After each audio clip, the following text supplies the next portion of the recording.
Good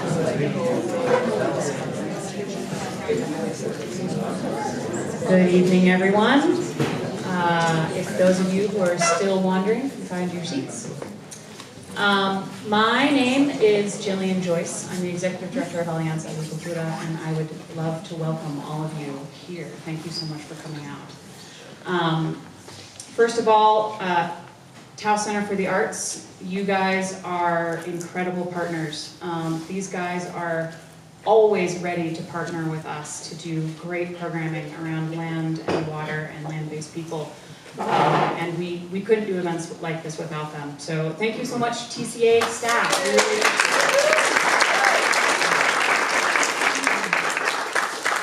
Also, Taos Community Foundation sponsored this event and has been such a great supporter of all our organizations. So thank you so much. They do so much to support the nonprofits in this community. We would not have the community we do without them. So thank you. And I'd love to introduce you guys to our coalition. I don't know that everyone's familiar with us. So I'm the Executive Director of Alianza Agri-Cultura de Taos, and we are a member of what is called the De la Tierra a la Cosecha coalition, which formed in the early mid-2000s among Taos Valley Acequia Association, Taos Land Trust, and Taos County Economic Development Corporation. And we came back together during COVID when we really realized, first, the state of our food system and the importance of ensuring that we have a very resilient local food system.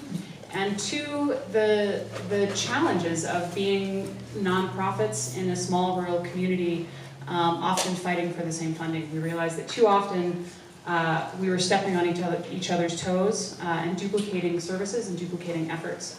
And we thought, we should all come to, well, first of all, we were all having COVID happy hours over Zoom, like the rest of us. So that's how it started, actually, was keeping each other sane. And then we got a little bit more strategic after we finished our cocktails. And blessedly, they brought our organization in. We're so honored to be part of a coalition with such storied, amazing organizations that have been serving this county so well for so many years. So thank you guys all for coming out on a Tuesday night and braving the new orange barrels in the main road. That's going to be fun to deal with all summer. I am so excited about this talk. Western Landowners Alliance has also been an amazing partner to our organization and our coalition over the years. Lesli Allison, their executive director, has been working with my organization since before we were an organization, back when we were just a hodgepodge of local folks fighting for the future of our agricultural lands and waters and people. Lesli has been fighting with us all along the way. And I have been so lucky, I get to kind of chase Lesli around from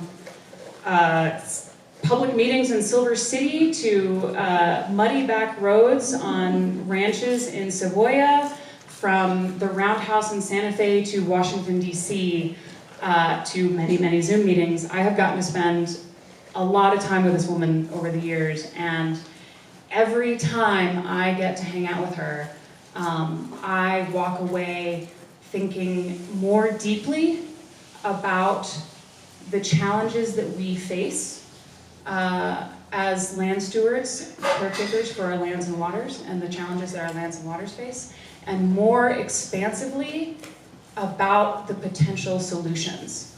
Lesli is truly, in my mind, one of the most interesting and innovative voices in conservation in the West today.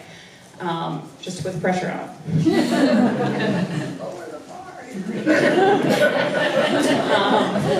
So please blow them away as much as you blow me away. Good luck. And with that, I'm going to pass the mic over to Lesli.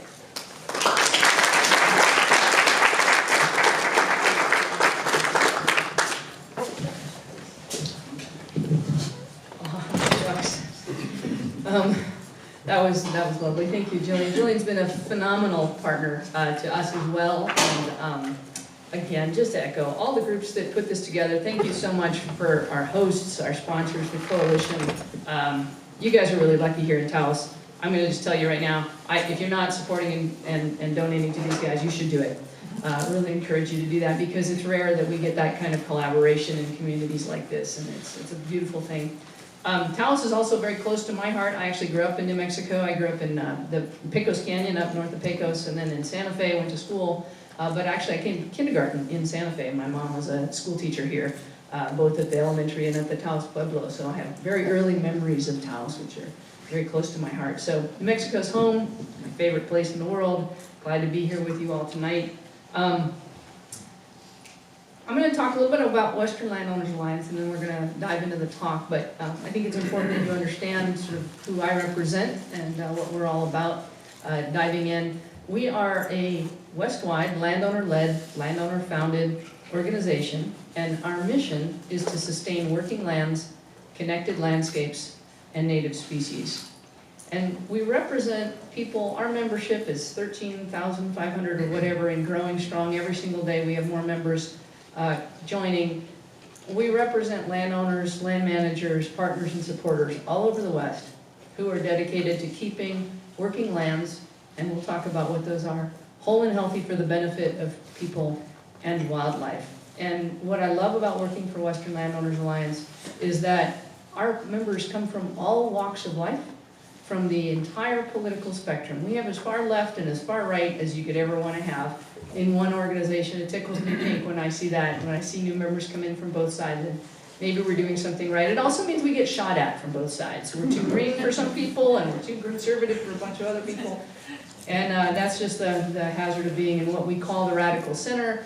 We poached that term, to be really honest, from people like the Kabir Coalition, but before that was actually Bill McDonald. He's a rancher in southern Arizona, and he founded the Malpai Borderlands group. We'll talk about that in a little bit. It was a group of ranchers that sat down with environmentalists and said, we gotta stop this fight and figure out what we're doing. But Bill was the one actually that coined this idea of the radical center, because in this increasing war that we have in this country and polarization, it's more and more radical to be in the center and to sit down with your fellow human beings and actually try to figure things out in a respectful way and an intelligent way.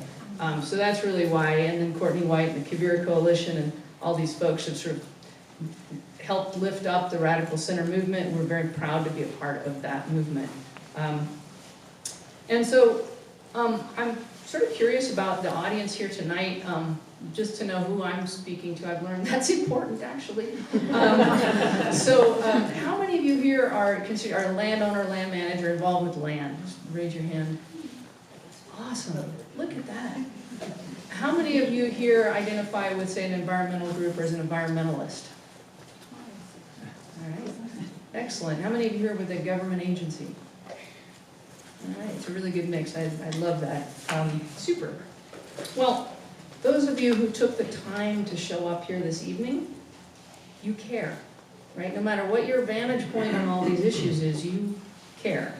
And I think that that's one of the first building blocks that we can start when we think about how we find our common humanity is everyone in this room took the time to be here because you care, and we can take a moment to appreciate that about one another. So thank you for that. So the subject of the talk tonight is about this emerging new era of conservation in both, it's both in conservation and agriculture actually. And it's a new era that I believe holds great promise for the future. In fact, I've come to believe it's really the only hope we have for the future, and I'm excited about it. It's something we can look forward to, which is not something that's common as much these days. And for some of us, and myself included, this new era is going to challenge some of our core beliefs and assumptions about the world. It's going to make us uncomfortable. It has made me uncomfortable. I have had a career that has evolved to this and has been painful in moments, and it's still a challenge to me. As we'll talk about later, conservation as usual, business as usual isn't working. And you don't have to look around very far to see that. And so doubling down on what isn't working isn't going to help us. We actually have to make some deep changes. So we're going to dive in. I once heard a therapist say that anger is a secondary emotion, and that It actually comes from more primary emotions, and he described it like a big red balloon. He said, imagine a big red balloon. He said, and you've got that little knot at the bottom, right? And you got the string that comes down. He said, if you follow that string all the way down to the bottom, you'll find more primary emotions. Things like sadness, fear, grief. So I work in a world where there's a lot of anger. I'm always working with landowners, ranchers, environmentalists, sportsmen, right? We're always angry with each other, angry with the world. And one day I got to thinking, and I wondered if we were to trace the strings of all that anger down, where would it lead us? And could it lead us to something that perhaps we have in common? Could it lead us to something like grief? Grief at the loss of the lands and the nature and the things that mean so much to each one of us in different ways, deep down inside. And that's an interesting place to find ourselves, on common ground. And if you think about it, what is grief? And there's a poet, her name is Jamie Anderson, and she said that grief is love with nowhere to go. And I thought that was pretty interesting in the context of land, right? We love the land. I know that's why I'm here today. I love the land. And I've dedicated my life and career to it. So many of us have. And when it goes away, where does our love go, right? To that grief. So that's part of our shared humanity. And whether we live in the country or whether we live in the city, and whether we're conscious of it or not, human beings have a profound relationship with the land. And the loss of land and the loss of nature tears us apart. Again, whether we're aware of that or whether we're not. In his land ethic, Aldo Leopold described land as a living community. It includes not only soil, not only humans, but soils, waters, plants, and animals. And famously, he said, when we see land as a community to which we belong, we may begin to use it with love and respect. And I think that many of us who grew up in the environmental era, the 70s and 80s, I think we've embraced that idea, that land is a living community that we need to treat with love and respect. But I'm not so sure that we've actually embraced this notion that it is a community to which we belong. So, coming of age in the 70s and 80s, it was a time in which we have this increasingly prevailing worldview that people are by and large unnatural for nature, bad for nature. And given the human impacts on the environment, that's totally understandable. And yet this notion is at odds with the worldview of many indigenous and rural people who believe fundamentally that people are part of nature, part of this living community of the land. And in fact, for many indigenous peoples, the concept of wilderness didn't even exist. And the idea of separating themselves from the community to which they belonged, to the natural world, would have been insensible to them. Right? And recognizing this fundamental difference in worldviews about our relationship with nature is critically important if we're going to find solutions to the many environmental challenges that we face today. There's a professor at Boise State University named Jared Talley, and he's come up with this thing called a vision problem solution framework that I find really helpful. And in a nutshell, here's what he says. He says you can't find agreement on a solution until you have a common understanding of the problem that you're trying to solve. And you can't have a common understanding of the problem that you're trying to solve if you don't have a shared vision. And so if some people's vision for the future of the West is a pastoral landscape with thriving family farms and ranches and strong agricultural communities, and another person's version is national parks and wilderness areas with ecotourism as the economic driver, we're not going to find an agreement on the problem that we're trying to solve, right? So we need to get deeper than we do in our normal dialogue to think about these things. Not long ago, as I was trying to reconcile in my mind these things, because again, I came of age in this idea that we're bad for nature, and I began to really reflect on this thing. And I had this thought, imagine that you're a child that's raised in a household where from the very earliest days, you were told that you are unnatural and inherently bad for your community. And that the best thing you could do was to try to minimize your impacts to try to walk lightly and do as little damage to your community as possible. As you come of age, how do you walk in the world? How do you walk in the community? How do you see yourself and how do you see others? Runny nose here. So now imagine that you're a child raised in a household where you're told from the time you're born that you're an important and integral part of your community, that your community relies on you, and that you have a responsibility to the community, and that it's there in turn to support and nurture you. How do you walk inside yourself then and in your community? So the need to understand, to reconsider how we think about ourselves in relation to the living community was driven home to me by an experience that I had with my son. He was 7 years old, and we were in Nicaragua on vacation.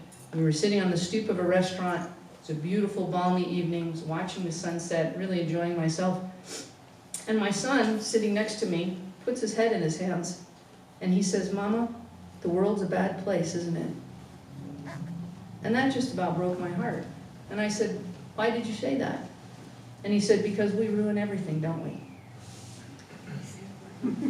So I had to take a step back and begin a long inquiry into how he came to see the world that way, why, and what it meant for him, and what in fact it means for all of us. And I realized that not only was I carrying home the negativity about the world, negativity about our relationship with nature, but he's getting that at every single level, in every classroom. Oh, thank you so much. Yeah, that must be an allergy thing going on right now, which I don't normally get. But he's getting that at school. He's getting that in every kid's magazine that he picks up, every time he goes to the zoo, the museum, every place these kids go. What they're told is, this is nature, we're killing it, we're responsible, it's terrible, right? That's not how I grew up in nature. I grew up in nature just falling in love with it and being out there, and nobody was there like a scold over my shoulder the whole dang time. So I began to think about this. And yet, of course, we would have to be willfully blind not to see the weight of the human footprint on this planet and all the blights that we render in our wake. But to our knowledge, we're not aliens descended onto an innocent planet. We co-evolved with this planet, right? And with all the species that we hold dear. We love nature as we know it today because it suits us so perfectly. And that's not by accident, right down to our cellular biology. We are literally a product and an expression of nature at this particular point in time, at this particular place, on this particular planet. And we all know that the soil teems with life, and we know that the life of the soil fosters the life above ground, and that that life in turn nurtures our own. We're learning more and more about that every day, which is exciting. And increasingly we understand that our own biological being is actually comprised of many different life forms. At the most fundamental level, we truly are our environment. So in this sense, very literally, we're not exceptional as we often portray ourselves, but rather comprised wholly of nature. And in fact, this has long been a perspective shared by indigenous people, that the land does not belong to us, but we actually belong to the land. And so take a moment to absorb that, to feel that relationship with the land all the way down to your cellular level. I think that the more urbanized we become, the more nature is something that we see out the window, something we visit on the weekends, something we idealize in the distance, the easier it is for us to lose track of this connection. And I've always loved wilderness. I've loved both the idea of wilderness and the experience of it. I grew up hiking in the Pecos, and the longer I could go without seeing another person, the happier I was. And to be honest, that's still true for me today. But as much as I love what we call wilderness today, I have come to realize that the future for both people and wildlife rests in the conservation and stewardship of our working lands, not our wilderness areas. So we define working lands as those areas that are actively managed by people. It can be for any kind of things, contrasted to wilderness where we're taking a more passive role in managing those lands. And in the West, working lands can include both private lands and the multiple use public lands that we manage actively. These working lands anchor both our human communities and our ecosystems. And there's a reason for this. It's because from the very earliest times, human settlement has always found settled in the most fertile, habitable places, right? The fertile valley bottoms, rich with water and good soils and wild game and timber. We could live there year round. And these places are what went early on into private ownership. They're today, what remains of them are really farms and ranches in most cases.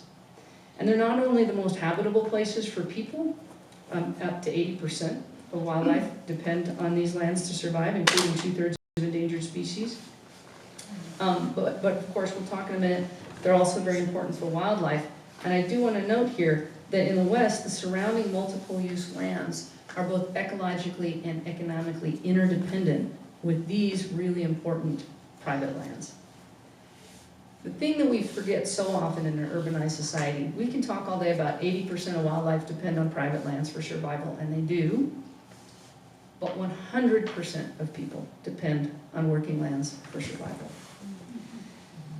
And again, it's not something we're aware of every day in our urbanized world. When I was a child, I spent most of my time in the outdoors, in nature, and I roamed the woods and meadows in the national forest that surrounded my home up in the Pecos. And I remember the smell of the forest after the rains, and I remember the powdery blue little butterflies that would flit around, and the little yellow spiders in the gooseberry bushes, and wireworms in the puddles after the rains, and the sounds of birds in the trees. And often I stayed out nearly until dark before making my way home to the little A-frame cabin that my family had. I remember seeing the warmth of its yellow lights beckoning me out of the twilight, back to my family, to a warm dinner on the table, to pajamas, and then a soft bed. I fell in love with nature, with land, and with wildlife that way. But one day, as I adventured about, I was devastated to encounter a large logging operation. My beloved woods were being cut down and hauled away by big machines and men with chainsaws. And I was shocked and I was horrified. And from that day forward and well into adulthood, I took a hostile view of the forest industry, a view which quickly translated into hostility towards anything that seemed to me to threaten the wild places that I loved, and initially led me towards a career in environmental journalism. But by absolute chance, I ended up managing a large conservation ranch in Colorado. I just stumbled into that job because a good friend of mine bought the ranch and said, come on out and take care of it. We had this idea we would just lock the gate, let nature rewild it, would all be good. Yeah, that didn't last very long. So my experience on the ground over the next 16 years at the ranch, and then the next 12 years, most recently with the Western Landowners Alliance, has completely changed my thinking in ways I never could have expected or imagined. And that learning continues every day. One thing I did not understand as a child confronted by that logging operation, but that I do understand today as a responsible adult with a child of my own, is that my own house that I came home to in the evenings was made of wood, harvested from a forest. That the lights and the warmth which beckoned me home in the evenings were powered by electricity and gas. That the food on the table, the clothes on my body, the sheets and the blankets on my bed came from raw materials produced from forests, farms, rangelands, and energy fields. And the ongoing loss of these working lands and the resources that they supply pose an existential threat to all of us. Bloomberg recently ran an article titled, with the headline this spring, "The world is quietly losing the lands it needs to feed itself." That should make us pause. And right here in New Mexico, the latest agricultural census from 2017 to 2022, New Mexico lost 4,000 farms and 1.5 million acres out of agriculture, most of that to development. And that has been the case for years before, and it's not just New Mexico. You'll find the same thing in many states throughout the West and around the world. To underscore the significance of this loss, I just want to run us through a little exercise, so if you'll bear with me here. How many of you right now are wearing something that came from a cotton field? Cotton field. How about came from an animal? Wool, down, leather. How many of you are wearing something that came from an energy field? Synthetics, all our fleece. And what about the building that we're in and the furniture we're sitting on? Any of that come from working lands? You bet. Is there wood in here from a tree or a tree farm, a forest or a tree farm? Is there metal from a mine? Concrete, stucco, drywall, every bit of it. And the food we ate today, and your cell phones and your purses and your wallets. Every single thing that makes it possible for us to survive comes from working lands somewhere in the world and from the people on those working lands. And yet, these are the lands that we're losing, here and abroad. And the more land we lose, and the more land we take out of production, the more pressure we put on other lands and other ecosystems, many of which, by the way, are more significant from a biodiversity standpoint than the lands right around here. So we can only conclude two things from this. One, we need to slow the loss of these lands, both here and elsewhere. And two, these lands, these working lands, have got to be able to provide for people and for wildlife. They've got to provide our sustenance and sustain our ecosystems. We have to do both. And that's why in coming decades, the focus of conservation will increasingly turn to working lands and to what Aldo Leopold described as the oldest task in human history, which is to learn how to live on a piece of land without spoiling it. And that is our task, our most urgent task today on a crowded planet Earth. In this process, I really believe that we've got to expand the definition of conservation to include human stewardship. And we'll talk quite a bit about this. So think about this. Beavers and pollinators enrich biodiversity in an ecosystem. And humans have the same capacity. You can see this from the earliest indigenous food gardens to the irrigated lands along our Acequia systems right here in New Mexico. Right here in Taos. And we have the capacity to nurture and restore and enrich the lands that sustain us. But it doesn't happen by itself. It requires investments of time and money, not just one time, but on an ongoing basis. Conservation on working lands is fundamentally different from the preservation of wilderness areas. And this is because with wilderness, we're effectively separating, segregating nature from people. We're trying to protect nature from people. And we can do this through land acquisitions, through regulation, litigation, legislation from afar and from places like Washington, D.C. But with working lands, we need to do almost exactly the opposite. Rather than segregating people and nature, we're actually trying to integrate people and natural systems. And in the context of working lands, people matter, livelihoods matter, economics matter, relationships matter. In a speech on the 150th anniversary of Yellowstone National Park, Undersecretary Robert Bonney called out this new era of conservation. He said, over-reliance on land acquisition, on public land designations, regulation of non-federal lands is incapable of successfully meeting the challenges we face today. In order to conserve functional ecosystems across boundaries, we have to work with, not against, states, tribes, and private landowners. With, not against, agriculture and forestry. What is required, he said, is that we embrace a new model of conservation that is more locally driven, more collaborative, and that seeks to reward stewardship whenever possible. And so when it comes to working lands, we need to rethink conservation from the ground up. It's a far more complex undertaking than preserving a piece of wilderness. Despite the polarizing rhetoric that we hear so often, most of us, whether we're on the land or in the city, we care deeply about the environment, about wild things and about wild places, and I don't know a landowner that doesn't. We also care about healthy food and strong communities. And this new era of conservation creates an opportunity for people to come back together in shared vision and common cause. And the good news is that this is not only possible, it's actually happening. And over the past 30 years, community-based organizations like the Malpai Borderlands Group, the Blackfoot Challenge, have demonstrated the power of collaborative conservation to address incredibly complex challenges, things you didn't imagine could get solved when people come together in good intent. And today there are hundreds of these collaborative groups. Many of them are led by landowners and producers, bringing diverse stakeholders together to build positive relationships based on trust. out of which often emerge these surprising and innovative solutions. And in a time when so many of our government institutions seem to be failing, when society, the fabric of society, is fraying, community-led collaborative conservation is working.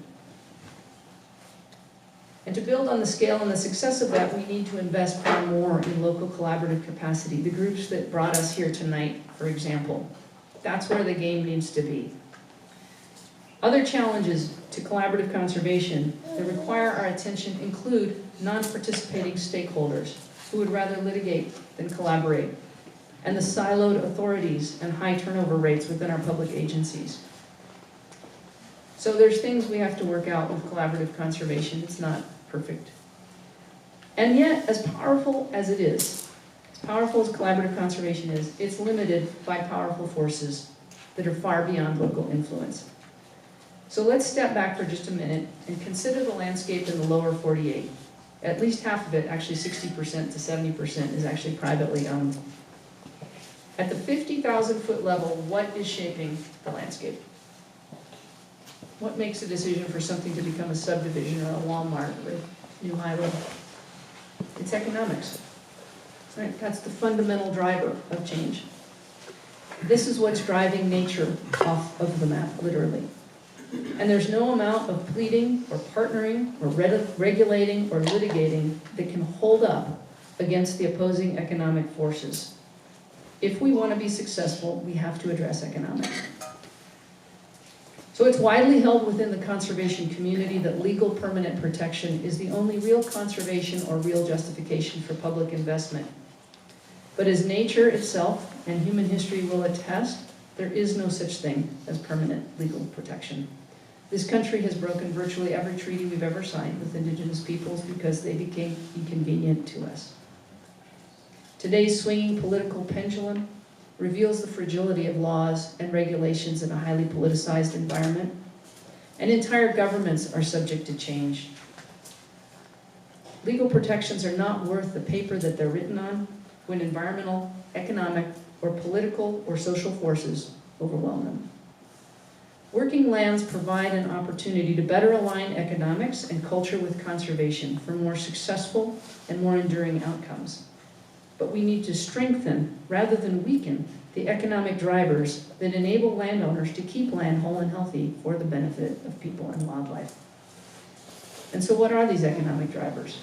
There's really only three, and it's kind of easy to think about. If you were going to go buy a piece of land today, people like me, I can't afford to just go buy a piece of land and cover all the ownership management costs of it. I need to find some way to generate income. So how could you generate income on a piece of land? You got three choices, really. You can do agriculture, grazing or farming, right? You can do some kind of recreation, hunting, fishing, ecotourism, guest ranching, or energy production. And that's really just about it. And if you think about it, if land cannot sustain reasonable livelihoods, then only the very wealthiest will be able to own land. And that's not good on any level. That's not good for democracy, it's not good for equity, and it's not even good for the environment. And even the wealthiest don't put up with an indefinite loss of money. Owning and managing land is incredibly expensive, and it's getting more so every single day. And if you want to know just how much, the federal government has a $35 billion backlog in managing its federal lands. Private landowners are carrying that burden on the other side of the fence. It is expensive.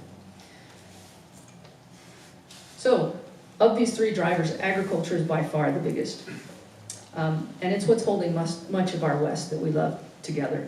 Hunting, fishing, and recreation, agritourism generate income under certain circumstances, and then you've got oil and gas, solar, and wind energy are the other options. And other than that, there's not a lot else. And the financial vulnerability of family farms and ranches is very well known. Today, a ranch may be worth $20 million on the market and generate less than $100,000 in income. It's really hard to convince the kids that they should stay and work that ranch and not sell it, right? And you couple that, 7-day work week, labor shortages, regulatory compliance issues, rapidly rising input costs, and at some point, someone in the family says, we're done, right? And we see that happening everywhere. And when it turns into another of the thousands of subdivisions that are springing up all around the country, The habitat and the open space and food security is gone forever. In many places, recreation has long been an important part of the economic picture for private and working lands. Guest ranching is a tradition that dates back a very long time.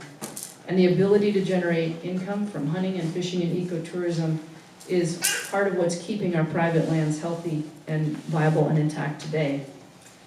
And the outdoor recreation economy is now $1 trillion business, $1 trillion in outdoor recreation. And the question is, will it contribute positively or negatively to working lands and rural communities and to conservation?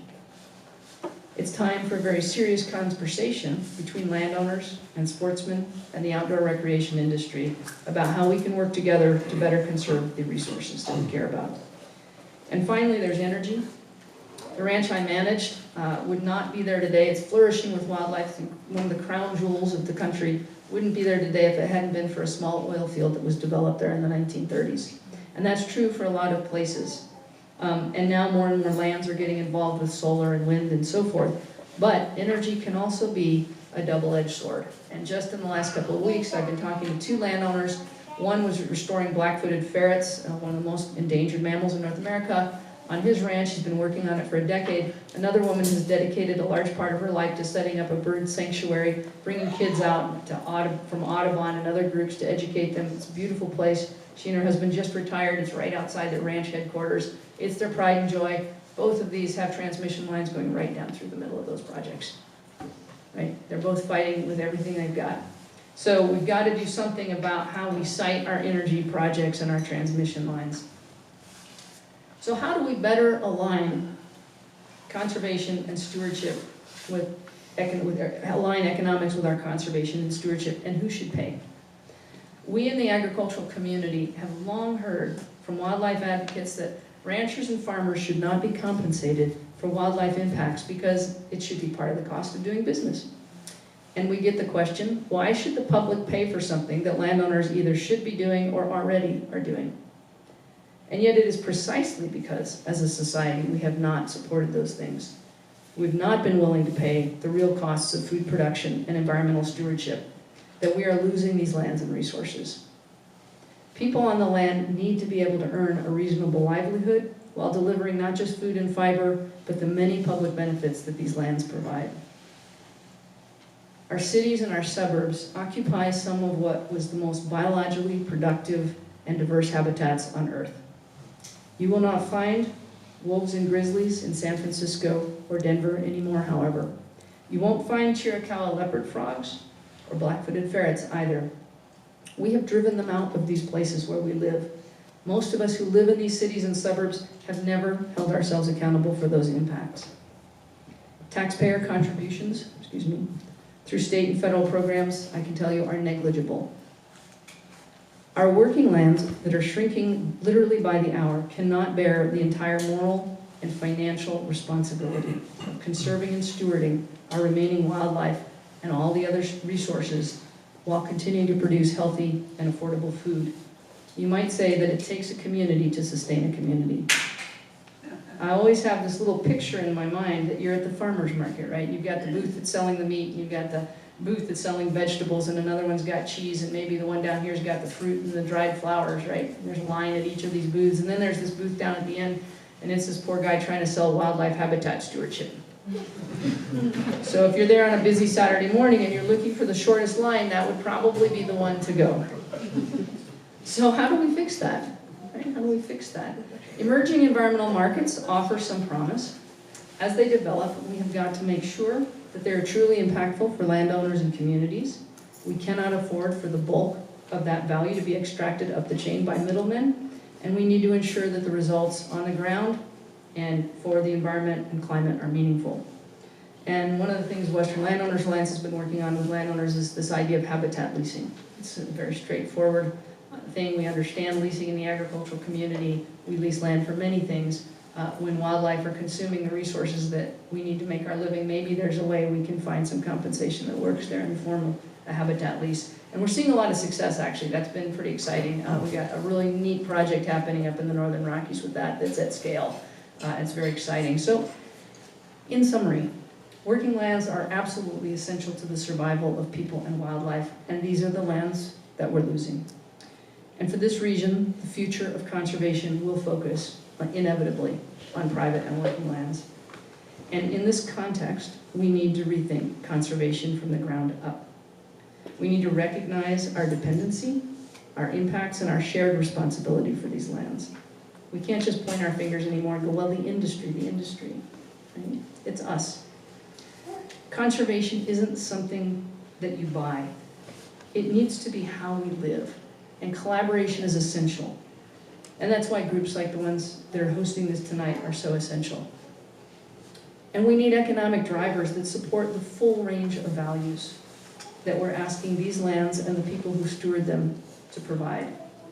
And finally, most importantly, we need a shared vision for our lands and communities, one that recognizes our deep interconnectedness with nature and our absolute dependency on land and natural resources for our own survival. Nature in a bubble is not a solution. Nature as a playground is not a solution.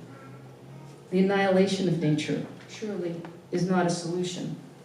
And forcing people off the land, and that's what we see today a lot, it's the culture war. That is not a solution.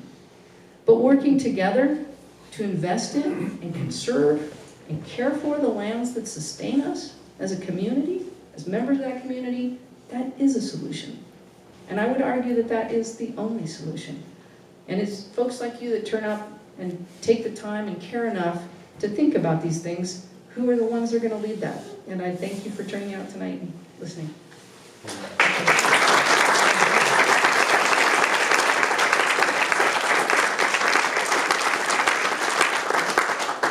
I think I left us some time for questions.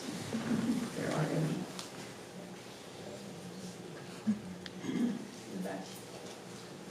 My name is Jonah Reynolds. We build sustainable off-grid buildings. I'm wondering what your thoughts are about small towns inevitably growing. How can we support that growth, or fight to not let it grow? What are your thoughts about that? Yeah, that's a question all over the West. People are having just heartburn about that. And I was actually on a planning commission up in Archuleta County in Colorado when it was the fastest growing county in the U.S., I think, at that time. It's a really tough question. I think one of the challenges is that we do need land use regulation. I think that's an important part. I mean, it's just speaking personally.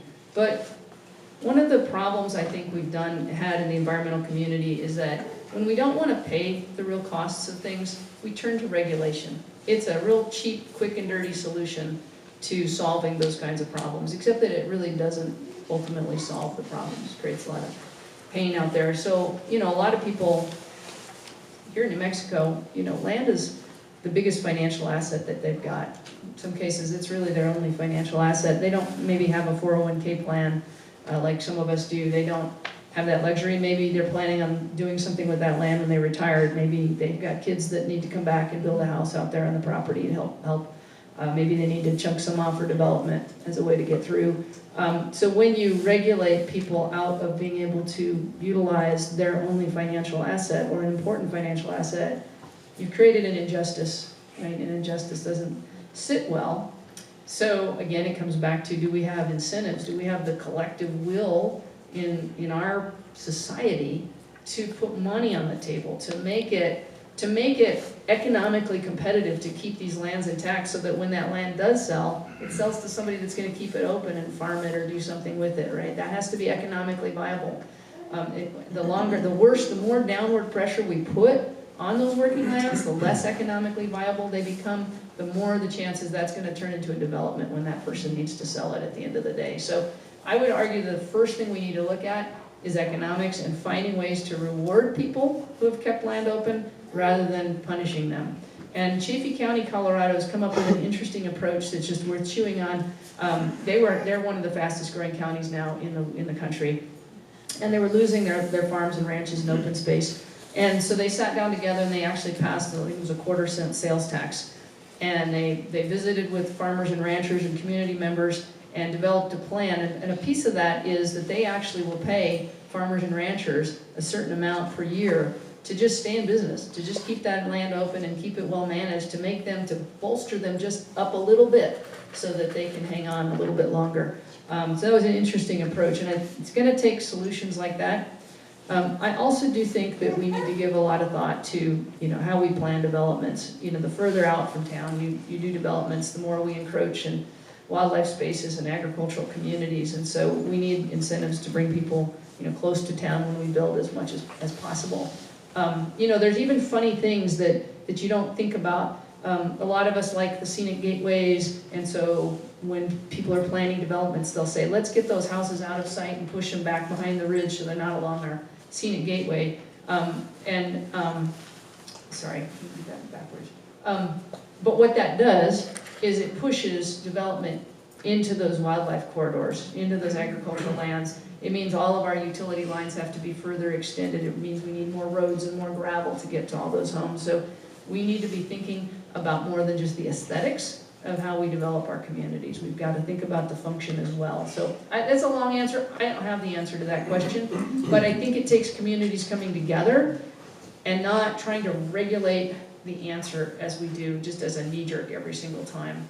Probably regulation is going to have to be part of it, but can we incentivize as well? My name's Zach. I'm not as good of a speaker as you, so give me a second to put my thoughts together here. So I assume most of us live here in town, or at least close to this area, and we're actually identified as I think it's called a disadvantaged community, particularly because we have a lot of low income and minority groups that live here, but we're also at risk from climate-related drivers. And we're in like the 97th percentile for risk from agricultural loss in the next 20 or 30 years.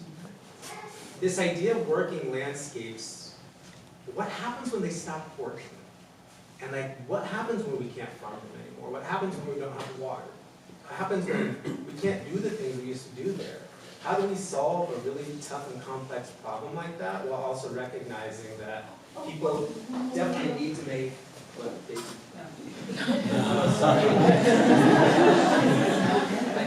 How do we square those kind of things? I understand that economics is driving some of these things, but there's also this way of life and culture that comes with it, with the growing West out there, and we're having all these conversations about tourism in our community right now. Is this possible economic switch for agriculture in some ways?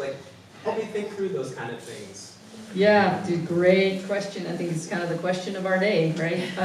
We're looking at a lot of lands being impacted by climate and drying up, and everybody's asking the question, is there a future for ranching? Is there a future for farming in the arid West? I'll take us back to this idea of process. A lot of times we can't figure out what the answer is from the outside, but when we sit down with willing people from different perspectives with good intent, who are willing to try to work through these things respectfully, the genius of the human brain is really quite amazing. And I've seen all kinds of remarkable solutions all over the West when communities have sat down together to try to tackle those things. You find resources you didn't really realize you had. Maybe it's somebody in the community that says, you know what? I actually have this ranch that I'm not grazing right now, but I can see the value of keeping agriculture. I'll offer that as a grass bank. And maybe we can move our grazing around a little bit. We're looking hard right now, and I encourage you to pick up our magazine. I brought 2 different issues there, but the newest one is about water, the future of water in the West. And it has this question that we're asking in it, is being asked out in the world at large. Can we bring back the rain through better upland management? Not maybe all the rain, but there's a very important role that upland vegetation plays. It kind of is a biotic pump through transpiration and actually creates the amount of moisture we need in the atmosphere in order for clouds to actually rain on us. There's been some very interesting studies and work done both in how we manage land and shape land to actually restore our hydrologic cycles. Imagine if we worked as a community to think about how we would restore the hydrology of the watershed and to figure out where we could continue to sustain agriculture and improve it, and areas that maybe needed more restoration. One of the things I like, we're working on right now is a concept of what I call community-supported ecosystems. And we have community-supported agriculture. We understood why that was important. But community-supported ecosystems, just picture this. if every state, for example, were to set up a conservation trust fund, and by the way, we just did this in New Mexico, we set up the legacy fund, very proud of that. But Wyoming has a great model. I really like the structure of Wyoming's. But it's a place where state and federal entities can put appropriations in there, and then everybody that does business in that state contributes to that fund, right? It's just part of doing business is that you reinvest in the lands that make your business possible, right? We expect that of ourselves. We put money in that fund, that fund is invested as an endowment into our economy, right? So we're helping grow and stabilize our economy, and then the interest generated is directed by citizen-led groups in different parts of the state out to their specific landscapes to restore what needs to happen or to sustain it. Maybe you need a habitat lease over here. Maybe you need a watershed restoration project over here. Maybe you need an irrigation improvement over here. And you have citizens locally that are able to direct that money. So we're harnessing the full power of society in terms of the investment, but we're also making sure that we have it locally directed and that people are working together in landscapes. Because there's just no way we can solve these problems with blanket management prescriptions, with laws and regulations. It has to be local, but it has to be broadly supported, both economically and policy-wise. I don't know if that makes sense, but that's the process that I think about. And I think that building the resilience and the relationships in our rural communities is going to be absolutely essential in the coming decades. And that, I think it starts there. I don't know if that answered it enough. It's tough. We don't know what's going to happen. We're going to pull grazing off of some lands that don't sustain anymore. We're going to pull farming off of those lands, and that's going to be good in some places, bad in other places. And we're going to have to watch that. You know, people think of grazing sometimes as a net negative on the land. I was just out with soil scientists twice last summer. In both places, we had a situation where we had working lands that were actively grazed and managed, right next to lands that had been withdrawn under ACEC or wilderness area designations, and they were not managed at all for a long period of time. And these soil scientists went and dug up grass clumps and soil from each side of the fence, identical grasses. And the grasses on the grazed side of the fence, and these were well-managed places, the roots were huge and thick and healthy, full of that mycorrhizal stuff, and the plant vigor was really strong. And you go on the other side of the fence that had been rested for one was rested since 1968. Weak plant vigor, weak root systems, not a lot of soil health there. Really interesting, right? So it shouldn't be a foregone conclusion that what we do when land starts to suffer is pull the agriculture off. We need to think about how we improve it. And that creates that water holding capacity in the soil so that when it does rain, we're capturing that rainfall more effectively. Sorry, long answer. I think you probably touched on it a bit, but I'd like to talk a little bit more about it because we're talking about economics. And I worked in the environmental field for quite a long time, particularly in ocean conservation. And I think I got very despondent towards the end of it, and particularly because of the fact that it seemed to be the very nature of the fact that everything was about money. And of course we can't do anything with money, but yet the elephant in the room was the fact that everybody wanted to make money, and so we weren't really prepared to do what it took to really adjust our value system. So you spoke at the beginning of this lecture about the changes that we needed to make, and I didn't really necessarily felt that we touched on that, and I feel that that's probably one of those areas that I just think that I'd like to talk a bit more about, the economics, the fact that a lot of what we need to do isn't going to be about making money, and that as an English person, actually in America, I often get told that England's socialist, and that suddenly socialism is this kind of like swear word in America, you know, and yet we're talking about something here that is about community, and I don't necessarily know if we are going to make money necessarily out of it, and how do we look after each other, and how do we make sure that we're going to be okay. So I just wanted to touch on that. I don't know if it's confusing, but... Yeah, absolutely. It's a great question. You know, money's a reality in our world, right? And so I'm a pragmatist. As a land manager, I'm just a pragmatist. And I know that if I don't have, or if a farmer or rancher isn't able to make ends meet, they can't hold on to it. It's just that simple, right? And if we're asking them to give up, like there's a guy in Wyoming I talked to recently, they've got so many elk now on, you know, elk in the winters around the West concentrate a lot on private lands. And when they do, they compete with livestock for forage, they knock down fences, in some places they carry brucellosis, and they come with a pretty big cost. And more, they're becoming resident on private lands, partly because we have so much public recreational pressure on the public lands. It's pushing them down, and they're almost becoming resident in some places. Well, this guy has so many elk on his ranch during the wintertime that he's had to destock 30% of his livestock herd in order to keep the rangeland even remotely healthy. Well, how many of us could take a 30% hit in our income to support wildlife? We can't. So there's a money gap there that has got to be addressed, right? And $35 billion backlog on our federal lands, we're not able to even do it through the taxpayer system to maintain the public lands that we've got right now. So we live in a capitalist system, or we live in the system that we've got. And in the weirdest way, we've said that nature needs to be separate from money. And I think that's part of what's given us our problem, oddly. I think it is a corrupting factor. I don't think anybody is comfortable with money and nature going together very much. But it's weird when you think, okay, a person can get wealthy with pulling oil and gas out of the ground. A person can get wealthy mining. A person can get wealthy building houses. A person can get wealthy on large-scale industrial agriculture. A person cannot get wealthy taking care of nature. So guess what happens, right? What's the thing that loses in that system? So I don't know that we have the perfect answer, and I would say that the community trust fund kind of model that I'm talking about is maybe a version of how we do this as a community, maybe in a better way. I don't know, that's something we can explore. But we have to recognize the economics. And I think I get really frustrated, and poor Peggy, I'll pick on Peggy a little bit. We have this dialogue going, but when environmental litigation just continues to put negative downward pressure, economic pressure on these last working lands, it's taking us in the wrong direction.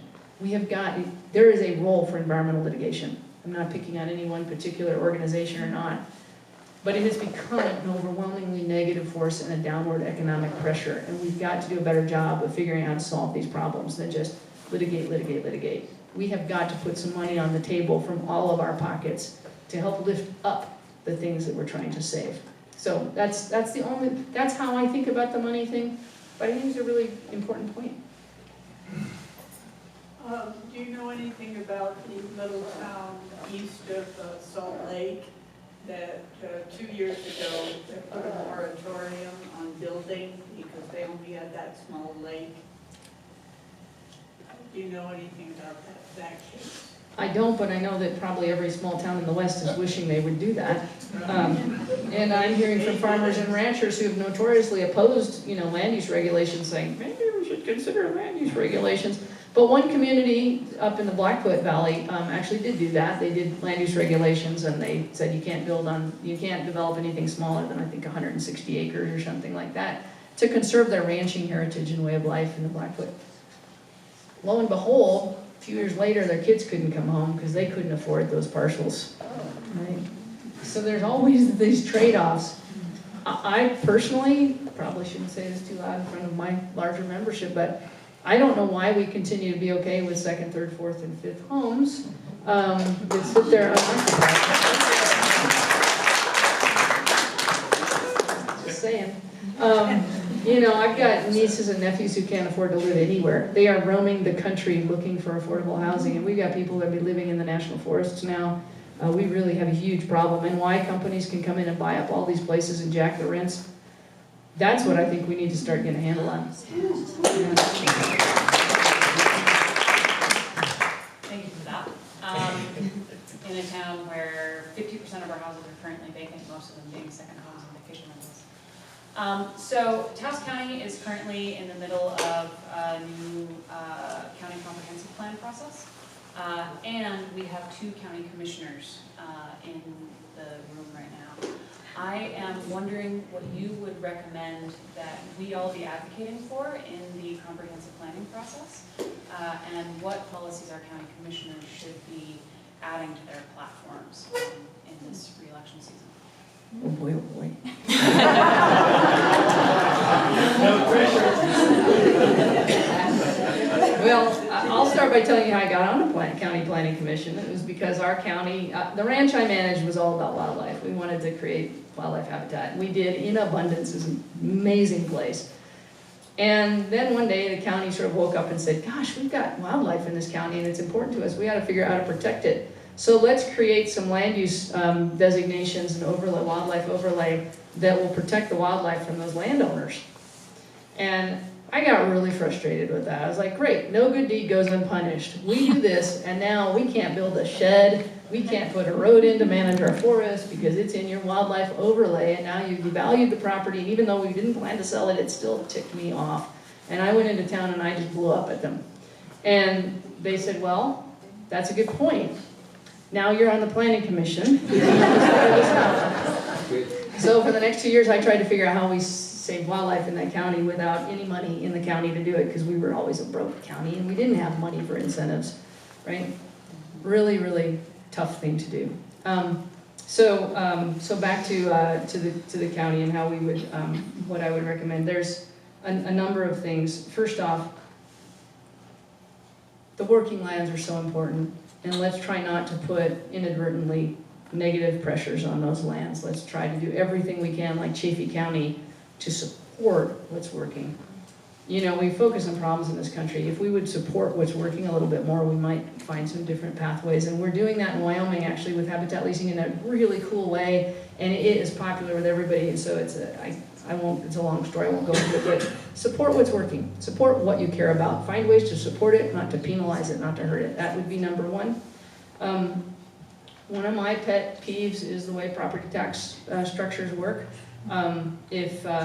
If you can't continue to do agriculture on your land because you're old, or you know you got to make a living somewhere else and you're not able to do sustainable agriculture. We used to be subsistence agriculture here in New Mexico, but that's not so much what we're doing for the most part anymore. And the kids have gone off to work elsewhere, and now you have this parcel and you can't do agriculture on it.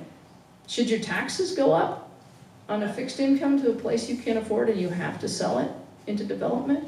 Can't we please fix the tax structure? Dorothy knows me on this one. Can we please do something to not force people with our property tax system to sell those lands into development? So I would look hard at that for sure. And what else? There's another piece I wanted to jump on there. Yeah, I think I'll because I lost my train of thought. But I'll try to come back to it if I can. Back.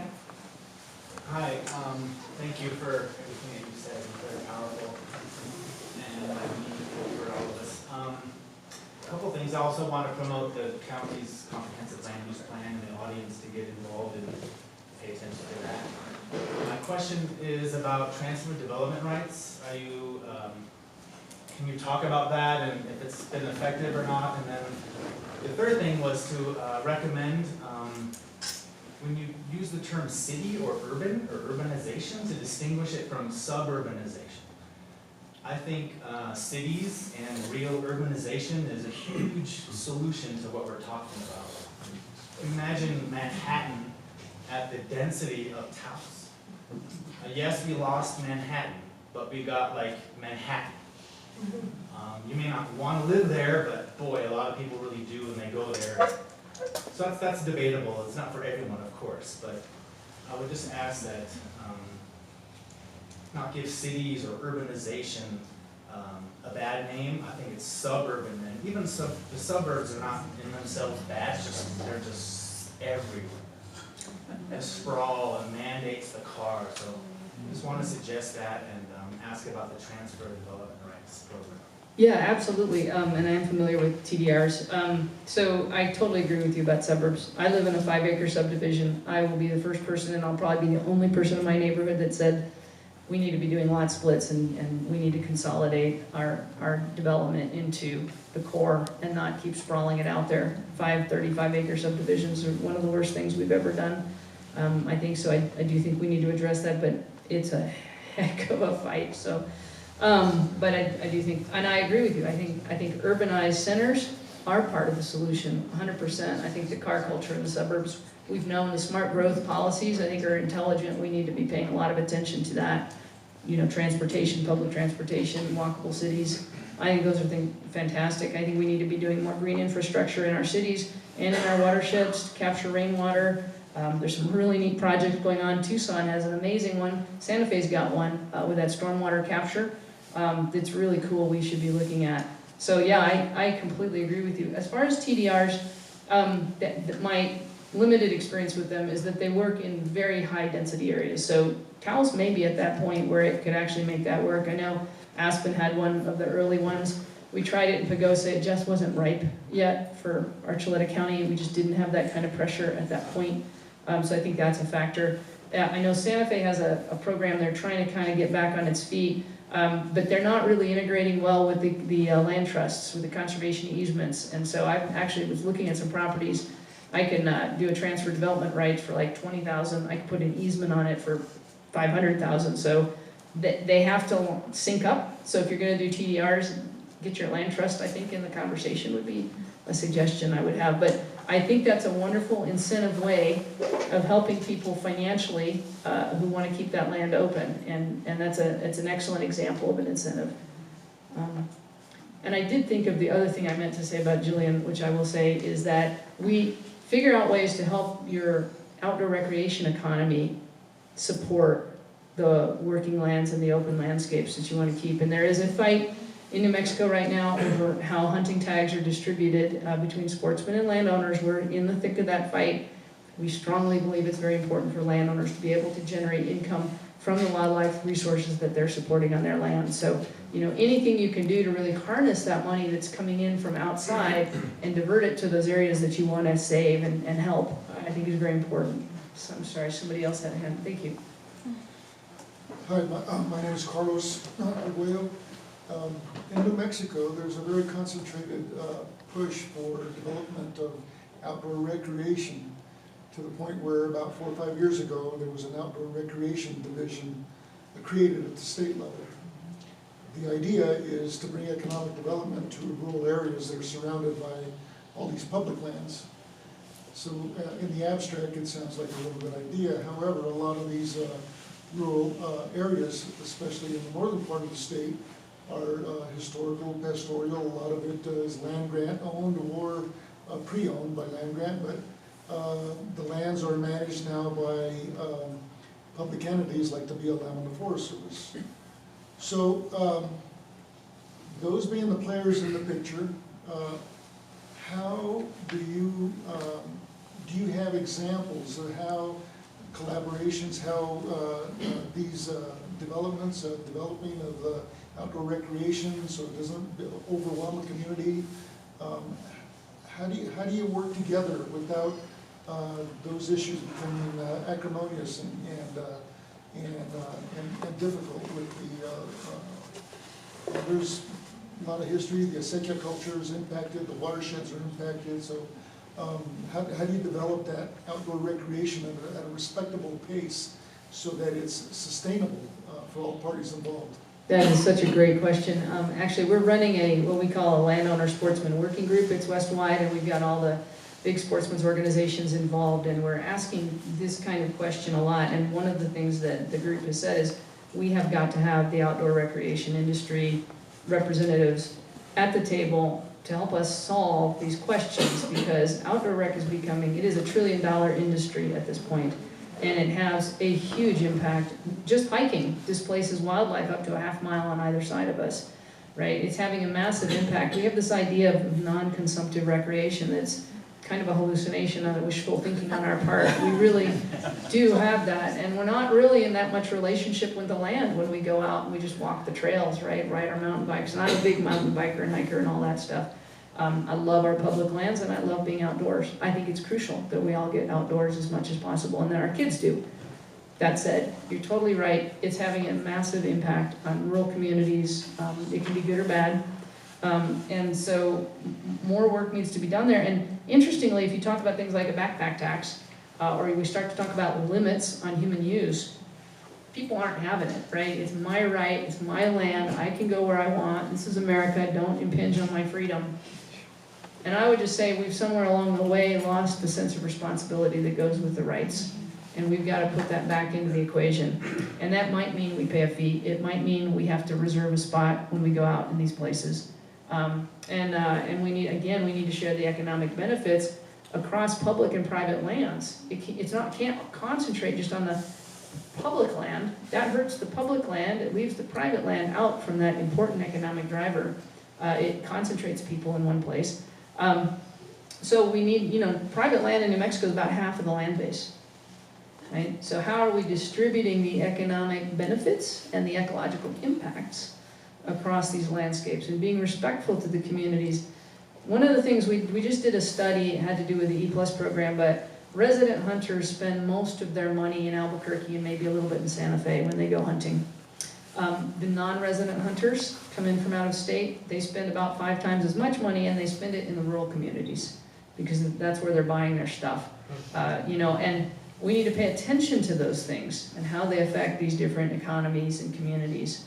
And one of the things that happens is if you buy all your groceries and your gear at Cabela's in Albuquerque, and then you just bomb up to Chalma or Taos or someplace, and you go recreate out here, you're using roads, you're using emergency services, you're impacting the community, and you're not giving back, right? So we need to figure out a way, and so I think talking with the outdoor recreation folks is gonna be really an important piece, and maybe in the land use planning process, you all invite the outdoor rec folks to the table and sit down and hash that out. They need to hear from you. Yeah. Consumptive use like hunting has been decreasing for decades. And I think there's some really good examples of like conservation leases and hunting access and stuff, but we're talking about mountain bikers and hikers and campers and stuff like that. And I can't think of a single good model out there who's really using private lands in a way that's providing and generating economic benefits to local communities without economic leakage out of that community from those things. And just because we have some folks in the room here that might be thinking about these issues at the county level, I don't think it's, hunting's also seasonal. It's a boom and bust kind of thing.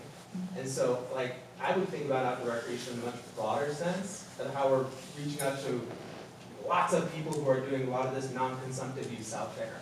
And there's a group out of Utah State University called the Gateway Natural Amenity Region group who works with places who are thinking about those economic developments in smart ways, particularly looking at non-consumptive, quote-unquote, recreation efforts too.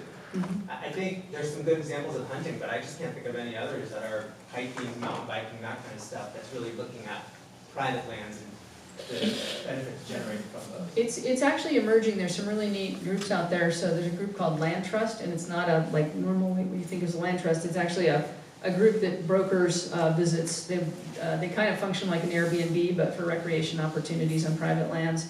You have Hip Camp, you have Airbnb now getting into this business, and a lot of landowners are super interested in this, right? And this may be a really great way to get some of the crowding off of the public lands and generate income for the private lands. But to the point of the community planning process, in Archuleta County, we were constantly fighting efforts to say things like, you can't stay in your RV on your own land, or you can't have people come and camp on your land, or all those things. We have a lot of barriers to actually doing that. We need to deal with liability issues for agro and ecotourism. We need to deal with some of the tax stuff. So check this out, if you make more on something like that than you do on your agriculture, which is not hard to do, you lose your property tax, your agricultural property tax, right? Your taxes go through the roof, right? We have to fix that kind of barrier. But I would caution about putting too many eggs in the basket of tourism, of ecotourism and outdoor recreation, because inherently it's not a very sustainable industry, right? If you think about the carbon footprint of getting in your car and driving and doing all this kind of stuff, it isn't. And it's also not producing our food and on managing our forests, and it's not creating that multi-generational knowledge of being involved with land that needs to support us. So I would argue that it is a very important element, but it cannot possibly be considered as a substitution, because if it is, what you'll have is you'll have little pretty nature bubbles and recreation parks for all of us rich people in America to come play on, and we will shove all of our production needs off to places like India and Brazil, right, with less environmental regulation, and it'll be out of sight and out of mind, and we can consume all day long without realizing what we're doing. And I really think we need to bring that stuff as close to home as possible. Plus, of course, it creates national security problems, supply chain problems, you name it. We saw that in COVID. So I do not want to see us think of tourism as a replacement for our working lands. I think that'd be a mistake.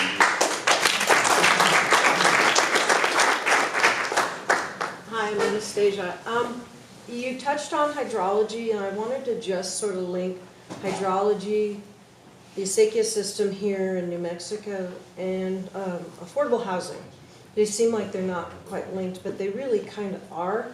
One of the things we have here, we don't necessarily, well, the gifts that we have here, the rich multi-century Acequia system, the use of water, which is controversial, of course, and then we also have shrinking, we have big swaths of agricultural land. Now a lot of them are 1 acre, 3 acre, 5 acre, 10 acre. But that's not to say that that's necessarily a detriment. If there could be more education for the 1 acre, 3 acre, 5 acre, 10 acre owner on how to use the Acequia land in support of local hydrology issues and cooling the local environment, which has been done in India, and there are science studies on it, then it would also allow perhaps those people to want to stay, and if we could at the county level, where a lot of these lands are located, be allowed to do 1 or 2 more structures, and somehow maybe it's tied to small-time agriculture. Maybe it's for the community, maybe it's not for commercial and economic production. But there's so much right here, right now, that can be done with just a little bit of incentive and education to take advantage of what's here historically and what these new smaller parcels could provide in community food and in support of the hydrology locally. Thank you. What a great review of that. Yeah, absolutely. 2 acre landowner. Yeah. Well, I mean, everybody needs to be doing it, right? We all need pollinator plants in our yards. We really can do a lot with smaller acreages, and I do think there needs to be a pretty big movement to do that. It's in places. I would certainly encourage you all here to do that more. We used to have a Save the Ranch Day every year, and it was a big festival. We'd have music, and we have barbecues, and everybody would come out, and we made it fun. And people would come out. It was a great chance to educate everybody and connect them with resources to help them with their management of their lands. And so I'm sure you all do some of that stuff here now, but education, of course, is huge. But I will say, if you've never looked at this, I would encourage you to do it. You can get pictures of Taos County back in the 60s and prior to that, and then currently from Google Earth.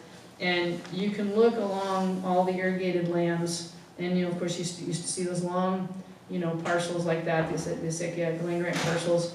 And now you can overlay that. I actually have a slide that does this, and it shows the infill that has happened on all of those lots. And people will say, well, we have a lot of land in New Mexico, what's the problem? Well, not all land is created equal. And if you look from space in New Mexico, you have these very thin green lifelines through the state. That's our food future. And the more we develop those, there's not much of that left. And so anything you all can do to help hold that open, I would encourage, and then manage it as best as you can. I don't know how much else I can offer on that point, but yeah. Suggested reading material? From me? Yes. Yeah, Aldo Leopold. Sand County Almanac, my hero, I love Aldo Leopold. Wendell Berry. William Du Bois. Oh, Bill Du Bois, he's a friend. Seeing Things Whole, the Oh. essential writings of. One of our own. Bill is wonderful, wonderful writer. Terry Tempest Williams. Terry Tempest Williams. Terry Tempest Williams, yeah. So, I don't know where the question is in here, but I've been conversing with a family member that lives lives in Lubbock and is upset by this very large solar panel farm, which you were saying that's part of working land.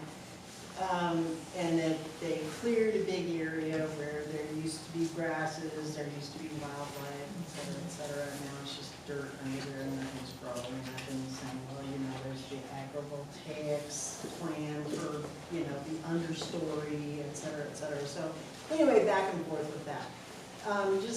Just curious about large swaths of removed vegetation where there were some probably deer, bunnies, cougars, you Yeah. know.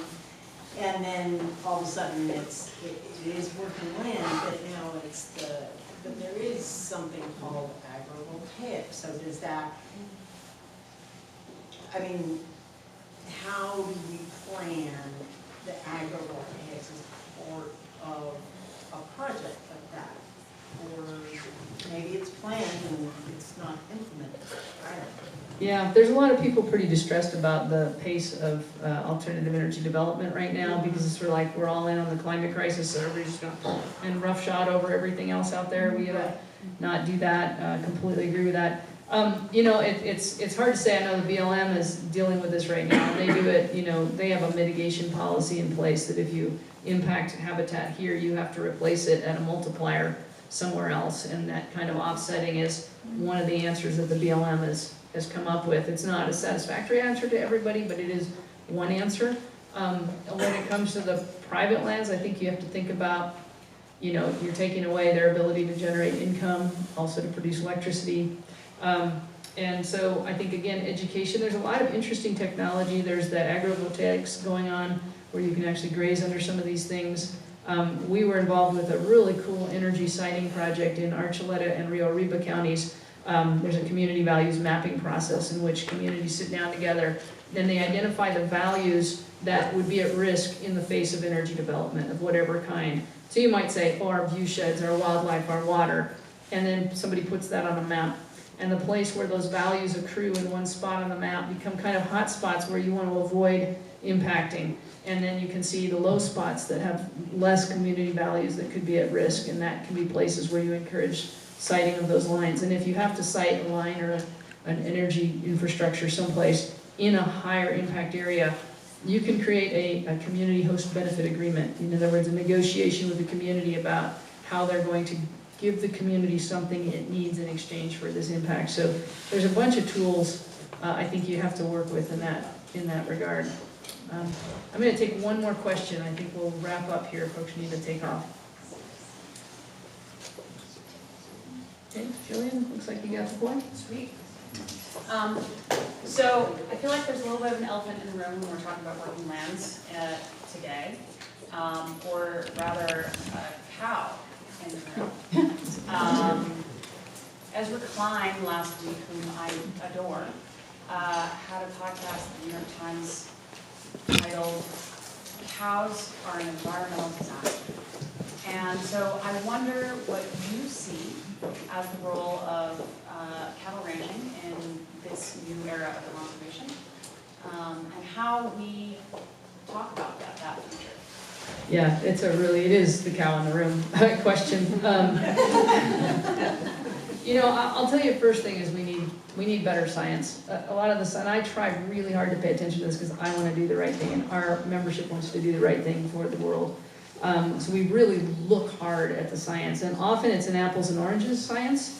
They'll compare, you know, the full life cycle of the beef supply chain with only a partial life cycle of some other aspect of the food system, and they treat all livestock as the same. So your CAFOs, your dairies, your imports from Brazil are the same as your grass-fed, locally managed beef. So, you know, it's complicated is what I want to say there, and we need more science. It's more, frankly, less agenda-driven and more honest. A lot of our science is agenda-driven, so we need better science. There's a saying in the agricultural community, it's not the cow, it's the how. I firmly believe that's true with just about anything, any tool that we use out there. And I think we also have to look at the other things that come along with it. So I think it's like 2/3 of the world's surface is covered by grasses and things that humans can't consume. And so livestock are the way that we convert that into protein, nutrient-dense protein that we can consume. And on those lands, it's not just all dedicated to grazing and agriculture. There's actually well-managed ranching is one of the most compatible things you can do with wildlife. And you don't have to look far. You can drive anywhere around the West and you'll see cattle, elk, pronghorn, mule deer, all kinds of critters, hawks, eagles out in the same pastures together. You know, livestock raising is one layer. It's not like it's taking 2/3 of the world's land out of other opportunity. Biodiversity is the twin crisis to climate change. So we have to really look at how do we feed ourselves in a way that we also can sustain biodiversity, right? How do we feed ourselves? If we took 2/3 of the world's production off of that, we would focus intensive agriculture on the remaining third of the world. And guess what's on the remaining third of the world? Our most fertile, biologically productive grounds. Canyonlands, our big high peaks, Wheeler Peak, those are not biologically productive compared to places in Georgia and Florida and Southern California and around the world, right? Are we going to take livestock grazing off from Mongolia and places in Africa and concentrate that all into crop production in our most biologically important hotspots? That doesn't make sense either. So there's a much bigger picture that we just never end up looking at here. There's all the questions about methane and is short-lived and long-lived and all those things, and do cows sequester more carbon in the soil than they put up in the... It varies, right? And we're still learning about those things, so I would just say take a breath and not oversimplify everything and ask hard questions and find local solutions. All right, thank you all so much.